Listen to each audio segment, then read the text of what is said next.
यह कहानी है एक पिता और बेटे की। पिता का नाम विलियम होता है। विलियम के पैर में कुछ खराबी है, वो लंगड़ा कर चलता है। और उसका बेटा जिसका नाम क्रिस्टोफर है, उसे टीबी की बीमारी है। दरअसल ये वक्त सन 1950 का होता है। यह वो वक्त था जब कोरियन युद्ध खत्म हुआ था। ये वो वक्त था जब टीबी की बीमारी एक बड़ी बीमारी मानी जाती थी, क्योंकि इसका इलाज इतना आसान नहीं था। इसीलिए विलियम और उसका बेटा एक सफर में होते हैं। दरअसल यह दोनों एक गांव जा रहे हैं जिसका नाम सियोल है, क्योंकि वहां पर एक अमेरिकन डॉक्टर हैं जिसने विलियम से कहा था कि अगर वो 1 महीने के अंदर वहां पहुंच जाता है तो वो उसके बेटे का इलाज कर देंगे। इसीलिए दोनों जल्द से जल्द वहां पहुंचना चाहते हैं। रास्ते में रात को यह दोनों एक जगह रुक जाते हैं। वहां पर क्रिस्टोफर अपने पिताजी को कहता है कि जब हम सियोल पहुंच जाएंगे तो मेरी टीबी की जो बीमारी है वो ठीक हो जाएगी। यह सुनकर विलियम अपने बेटे को डांटता है और कहता है कि तुम्हें कोई बीमारी नहीं है, तुम्हें बस नॉर्मल खांसी है और बहुत जल्दी वो ठीक हो जाएगी। क्रिस्टोफर अपने पिताजी से कहता है कि मैं बीमार हूँ, मेरी आंखें कमजोर है, साथ ही साथ मेरे दांत भी खराब है। उसके पिताजी कहते हैं कि तुम्हारी दांतों को क्या हुआ? क्रिस्टोफर कहता है कि मेरे दांत हिल रहे हैं। उसके पिताजी कहते हैं कि दांत तो मैं तुम्हारे कल निकाल दूंगा। दरअसल इन दोनों बाप बेटे के बीच में बहुत अच्छी बॉन्डिंग होती है। यह दोनों एक दूसरे की दुनिया है। अगली सुबह यह दोनों यहाँ से आगे निकल जाते हैं। यह एक गांव में पहुँचते हैं। जब गांव में लोग इन्हें देखते हैं तो घबरा जाते हैं। दरअसल इस गांव में बहुत कम लोग बाहर से आते हैं। यहाँ पर एक आदमी होता है जो इस गांव का मुखिया है। वो इन दोनों को अपने घर ले जाता है और दोनों को खाना खिलाता है। मुखिया विलियम से पूछता है कि तुम्हारी पत्नी कहाँ है? विलियम बताता है कि युद्ध के दौरान मैं उसे बचा नहीं सका, क्योंकि मेरा एक पैर खराब है। अच्छा होता कि वो बच जाती और मैं मर जाता। वो मुखिया से पूछता है कि क्या मैं अपने बेटे के साथ 1-2 दिन यहाँ रुक सकता हूँ, क्योंकि इसकी तबीयत अच्छी नहीं है। हमें सियोल पहुँचना है। मुखिया विलियम से पूछता है कि तुम सियोल क्यों जाना चाहते हो? विलियम उसे बताता है कि वहाँ पर एक अमेरिकन डॉक्टर है जो मेरे बेटे का इलाज कर सकता है। उसने मुझे एक पत्र भी दिया है। वो उस पत्र को मुखिया को दिखाता है। जरूर इसमें उसका एड्रेस लिखा हुआ है। दरअसल इसमें इंग्लिश में लिखा होता है। इंग्लिश इन दोनों में से किसी को भी नहीं आती, लेकिन मुखिया उसे झूठ बोल देता है। वो कहता है कि हाँ, इसमें पता लिखा हुआ है। दरअसल यह पत्र जिसने दिया था वो विलियम से झूठ बोला था। हो सकता है उस गांव में कोई डॉक्टर हो ही ना। विलियम मुखिया से कहता है कि आप मुझे यहाँ पर कुछ दिनों तक रुकने की इजाज़त दे दीजिए। मुखिया कहता है ठीक है। इस बात से विलियम बहुत खुश होता है। वो मुखिया को धन्यवाद देता है। अब विलियम बाहर जाता है जहाँ पर गांव के बहुत सारे लोग होते हैं। विलियम खुश है, इसीलिए वो बांसुरी बजाना शुरू करता है। और विलियम इतनी खूबसूरत बांसुरी बजाता है कि वहाँ पर जितने भी छोटे छोटे बच्चे होते हैं वो सब के सब मोहित हो जाते हैं। यहीं पर एक औरत को दिखाया जाता है जो अंडे बना रही होती है। जब वो एक अंडा फोड़ती है तो उसके अंदर से पूरा मटेरियल लाल रंग का निकलता है। इस बात से वहाँ पर सब लोग डर जाते हैं। तभी वहाँ पर मुखिया जाता है। मुखिया कहता है कि यह तो खुशी की बात है। यह अंडा इस बात का संकेत करता है यह हमारे गांव की नई शमन है। शमन उसे कहा जाता है जो देवी देवताओं की तरह लोगों का मार्गदर्शन करते हैं। यानी त्योहारों के दिन, पूजा पाठ के दिन जिस इंसान के अंदर देवी देवता आते हैं उसे शमन कहा जाता है। यहाँ पर मुखिया के बारे में यह दिखाया जाता है कि वो कुछ भी बोल देता है, उसे किसी बात का नॉलेज नहीं है। अब मुखिया विलियम को अकेले में बुलाता है। वो कहता है कि तुम किसी को यह बात नहीं बताओगे कि युद्ध खत्म हो चुका है। इस बात की सच्चाई किसी को पता नहीं चलना चाहिए। विलियम को उसकी बात माननी पड़ती है। अब एक जगह गांव के बहुत सारे लोग इकट्ठा होते हैं। वहां पर मुखिया विलियम को ले जाता है। वो सबको बताता है कि विलियम युद्ध में थे और उनका पैर जख्मी हो गया था इसीलिए यह ठीक से नहीं चल पाते हैं। इन्हें अमेरिकन की गोली लगी थी। यहाँ पर जितने भी लोग होते हैं, यह सब के सब यह जानना चाहते हैं कि बाहर की दुनिया में क्या हो रहा है, युद्ध खत्म हुआ कि नहीं। लेकिन मुखिया विलियम को कुछ भी बोलने नहीं देते। वो सबको यह बताते हैं कि कल सुबह विलियम गांव से चले जाएंगे। इन्हीं लोगों के बीच में से एक आदमी बोलता है कि मुखिया 1 साल से ज्यादा हो चुका है, अब स्थिति और भी खराब हो चुकी है, हमें कुछ ना कुछ करना पड़ेगा। इस बात पर मुखिया को गुस्सा आ जाता है। वो कहते हैं कि मैं कोशिश कर रहा हूँ। वो कहते हैं कि किसी के अंदर हिम्मत है तो तुम लोग कोशिश कर लो। लेकिन कोई भी आगे नहीं आता। विलियम का बेटा क्रिस्टोफर बोलता है कि मेरे पिताजी कोशिश करेंगे। विलियम अपने बेटे का मुंह बंद कर देता है और क्रिस्टोफर के बीच में बोलने की वजह से सबसे माफी मांगता है।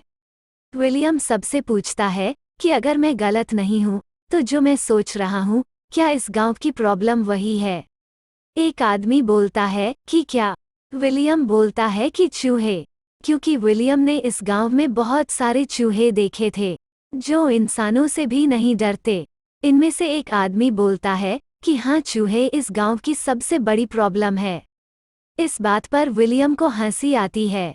यहाँ पर मुखिया का बेटा भी होता है। वो कहता है कि तुम्हें हंसने की जरूरत नहीं है, यह कोई छोटी मोटी प्रॉब्लम नहीं है। हमने उन्हें हर तरह के जहर देने की कोशिश की, लेकिन उन पर जहर का भी कोई असर नहीं हुआ। उन्हें तुम इतना कमजोर मत समझना। तभी इनमें से एक आदमी कहता है कि मिस्टर पाइपर, अगर आपके पास कोई सलूशन है तो हमें बताइए। वो आदमी विलियम को पाइपर इसलिए बोलता है क्योंकि यह बांसुरी बहुत अच्छी बजाता है। मुखिया कहता है कि इन्हें परेशान करने की जरूरत नहीं है, यह कल सुबह यहाँ से जा रहे हैं, क्योंकि मुखिया नहीं चाहता कि यहाँ पर विलियम एक और दिन भी रुके। लेकिन विलियम कहता है कि आपने मेरी बहुत मदद की है, मैं भी आपकी मदद करना चाहता हूँ। और इसके बाद विलियम बांसुरी बजाता है। जैसे ही वो बांसुरी बजाता है तो सबको महसूस होता है कि चूहों के अंदर कुछ हलचल पैदा हो गई हैं। मुखिया विलियम से कहता है कि अगर तुमने चूहों को भगा दिया तो मैं तुम्हें इनाम में एक गाय दूंगा। अगले दिन से विलियम पूरे गांव का निरीक्षण करना शुरू कर देता है। वो देखता है कि हवा किस तरफ चलती है। एक चूहे को भी पकड़ता है ताकि वो समझ सके कि यह क्या खाते हैं और क्या नहीं खाते हैं, किन चीजों से डरते हैं। तभी वो देखता है कि मुखिया का बेटा चूहों को मांस खाने के लिए दे रहा है। यह देखकर वो हैरान हो जाता है। रात में जब वो अपने बेटे के साथ मुखिया के यहाँ खाना खाने जाता है तो वो मुखिया से इस बारे में पूछता है। मुखिया उन्हें बताता है कि जब शुरू में यहाँ पर चूहे आए तो हमने उन्हें भगाने के लिए जहर दिया, बहुत सारी अलग अलग दवाई दी, लेकिन उनके ऊपर किसी भी चीज का असर नहीं हुआ और धीरे धीरे चूहे और भी ज्यादा अग्रेसिव होना शुरू हो गए। उन्होंने एक बार एक बिल्ली को खाया। इसके बाद उन्हें मांस की जरूरत थी, लेकिन तभी हमें खबर मिली कि यहाँ पर चाइनीज फौजी आने वाले हैं और हम सब के सब गांव छोड़कर चले गए। लेकिन कुछ लोग गांव में ही रह गए क्योंकि वे लोग बीमार थे। इनके साथ एक लड़की भी यही रह गई। यह लड़की शमन थी और जब हम गांव में वापस लौटकर आए तो यह सब के सब मर चुके थे। इन सबको चाइनीज फौजियों ने नहीं मारा क्योंकि वे लोग यहाँ तक पहुँचे ही नहीं थे। दरअसल उन सब को चूहों ने खा लिया था। इसीलिए हम लोग चूहों को मांस देते हैं ताकि वे किसी इंसान को मारकर ना खाएं। अब अगले दिन यह दिखाया जाता है कि विलियम पूरे गांव में पाउडर का एक जाल बिछा देता है। दरअसल यह 2 अलग अलग तरह के पाउडर थे, जिसमें एक पाउडर को जलाने से सारे चूहे अपने बिल से बाहर निकल जाएंगे और दूसरा वो पाउडर होता है जो चूहों को बहुत पसंद होता है। और विलियम उस पाउडर को इस तरह से बिछाया होता है कि वो सीधा एक गुफा तक जाती है। जब सारे चूहे बाहर आ जाएंगे और इस पाउडर को खाने के लिए उसके पीछे पीछे जाएंगे तो सब के सब उस गुफा के अंदर चले जाएंगे और उस वक्त विलियम गुफा का मुंह पत्थर से बंद कर देगा और इस तरह से चूहों से इस पूरे गांव को आज़ादी मिल जाएगी। दरअसल चूहों की वजह से यहाँ पर बीमारी भी फैल रही होती है। विलियम उस पाउडर को जलाता है जिससे धुआं फैलना शुरू हो जाता है, लेकिन एक भी चूहा बाहर नहीं आता। यहाँ पर मीसुक भी होती है। मीसुक वही लड़की होती है जिसने अंडा फोड़ा था। उसके हाथ में एक घुंघरू होता है जिससे वो बजाना शुरू कर देती है। तभी यह दिखाया जाता है कि गांव में जितने भी चूहे छुपे होते हैं वो सब के सब बाहर आ शुरू कर देते हैं। जिस तरह से विलियम ने पाउडर बिछाया था, चूहे उसी तरह गुफा की तरफ जाना शुरू कर देते हैं। यह बहुत तेजी से भाग रहे होते हैं। विलियम भी उनके पीछे भागता है, लेकिन विलियम लंगड़ा कर चलता है, इसलिए वो वक्त पर वहां नहीं पहुंच पाता। वो देखता है कि चूहे तो अंदर चले गए, लेकिन वो पत्थर बंद करने में सक्षम नहीं हो पाता। वो गिर जाता है, लेकिन इससे पहले कि चूहे बाहर वापस आते, विलियम का बेटा क्रिस्टोफर वहां होता है। वो लकड़ी के सहारे उस दरवाजे को बंद कर देता है, और इसके बाद विलियम पत्थर से उस गुफा का दरवाजा बंद कर देता है। इस तरह से वो पूरे गांव को चूहों से निजात दिलवा देता है। विलियम और उसका बेटा क्रिस्टोफर बांसुरी बजाते हुए गांव आते हैं। रात में यहाँ पर जश्न मनाया जाता है, जहाँ पर विलियम डांस करता है। जब सब सो जाते हैं तो विलियम और मीशूक दोनों एक जगह बैठे होते हैं। यह दोनों एक दूसरे को पसंद करना शुरू कर देते हैं। जिस तरह से विलियम की वाइफ मर चुकी है, उसी तरह मीशुक के पति भी युद्ध में मारे जा चुके हैं। विलियम उससे बोलता है कि जब हम यहाँ से जाएंगे तो तुम भी हमारे साथ चलना। मिसुक नहीं जाना चाहती क्योंकि उसे लगता है कि बाहर युद्ध चल रहा है। तभी मीसुक देखती है कि वहां से मुखिया जा रहा होता है। वो समझ जाती है कि मुखिया ने उन्हें देख लिया है, और वो वहां से निकल जाती है। उसी रात यह दिखाया जाता है कि मीशुक के पास मुखिया आता है। वो उससे पूछता है कि क्या तुम उसके साथ जाने वाली हो। मिशु कहती है कि नहीं। मुखिया मीसुक को परेशान करता है। वो कहता है कि तुम एक शमन का रोल प्ले करो। अगर तुमने ऐसा नहीं किया तो फिर मैं तुम्हें दूसरा काम दूंगा। और इसके बाद मुखिया वहां से चला जाता है। दरअसल मुखिया ने जो विलियम को कहानी सुनाई थी कि वो लोग गांव छोड़कर चले गए थे और बाद में जब वापस आए तो यहाँ पर जितने भी लोग थे और जो शमन थे वो सब के सब मारे जा चुके थे। लेकिन सच्ची कहानी यह होती है कि चाइनीज सेना के डर से मुखिया और सभी लोग अपना गांव छोड़कर भाग गए थे। यह गांव पहले से कोरियों का था, जहां पर एक समन भी रहती थी। मुखिया और उसके लोग यहां पर रहने वाले कोरियों से, जिनका गांव था, और शमन से आग्रह करते हैं कि जब तक युद्ध खत्म नहीं हो जाता वो इन्हें यहाँ पर रुकने की इजाज़त दे दे। और कोरियन इन्हें यहाँ पर रुकने की इजाज़त दे देते हैं। लेकिन बाद में मुखिया और गांव वाले सभी कोरियन को एक गुफा में बंद कर देते हैं और बाहर से पत्थर लगा देते हैं। जब वे लोग दोबारा उस गुफा के पास जाते हैं तो वहां पर जितने भी चूहे थे वे सभी कोरियन को मार चुके थे, लेकिन शमन अभी भी जिंदा थी। शमन को गांव में ले आए। मुखिया उससे कहता है कि अगर तुम चाहो तो तुम यहाँ पर रह सकती हो, लेकिन शमन उन सबको श्राप देती है। वो कहती है कि जिस रात आसमान में चांद नहीं होगा, जिस दिन सूरज नहीं निकलेगा, उस दिन तुम सबको एक बहुत भयानक मौत मिलेगी। तुम्हारे बच्चों को उसी गुफा में बंद कर दिया जाएगा जहाँ पर तुम सबने हमें किया था, और यह तब होगा जब इस गांव में एक मुसाफिर आएगा। और इसीलिए जब विलियम इस गांव में आया था तो सभी गांव वाले हैरान हो गए थे। इसके बाद पूरे गांव वाले शमन को गुफा में डालकर बाहर से आग लगा देते हैं, और उसी के बाद से गुफा के जितने भी चूहे थे वो सब गुफा छोड़कर गांव के अंदर आ गए थे। कहानी अब अतीत से दोबारा वर्तमान में आती है। यहाँ पर यह दिखाया जाता है कि मुखिया गांव वालों को कन्विंस करने में कामयाब हो जाता है कि विलियम एक जासूस है, और इस गांव से चूहों को भगाने में शमन का बहुत बड़ा हाथ था। वहीं दूसरी तरफ यह दिखाया जाता है कि विलियम और मिशु दोनों एक साथ होते हैं। विलियम मिशु को यहाँ से अपने साथ चलने के लिए मना लेता है। विलियम कहता है कि मैं अपने इनाम के पैसे लेकर आता हूँ, जैसा कि उसे मुखिया ने वादा किया था, लेकिन मीशुक नहीं चाहती कि वह जाए। विलियम कहता है कि नहीं, वो मेरा हक है और मुझे जाना होगा। जब विलियम वहां जाता है तो तो वहाँ पर मुखिया के साथ गांव वाले होते हैं। मुखिया उसे पैसे दिखाता है और कहता है कि यह तुम्हारा इनाम है, और वो उन पैसों को एक जगह रख देता है। और जैसे ही विलियम उस पैसे को उठाने वाला होता है, मुखिया का बेटा उसकी उंगलियां काट देता है। दरअसल विलियम का जो कागज होता है, जिसमें विलियम के डॉक्टर का पता है। मुखिया इस कागज को दिखाकर सबको यह बोलता है कि यह अमेरिकन है, यह हमारे देश का नहीं है, यह जासूस है। तभी वहां पर मिशुक भी आ जाती है। गांव वाले मिशुक से पूछने लगते हैं। उसे डर कर बोलना पड़ता है कि हाँ, यह एक अमेरिकन है और जासूस है, और मैंने इस गांव से चूहों को भगाया था।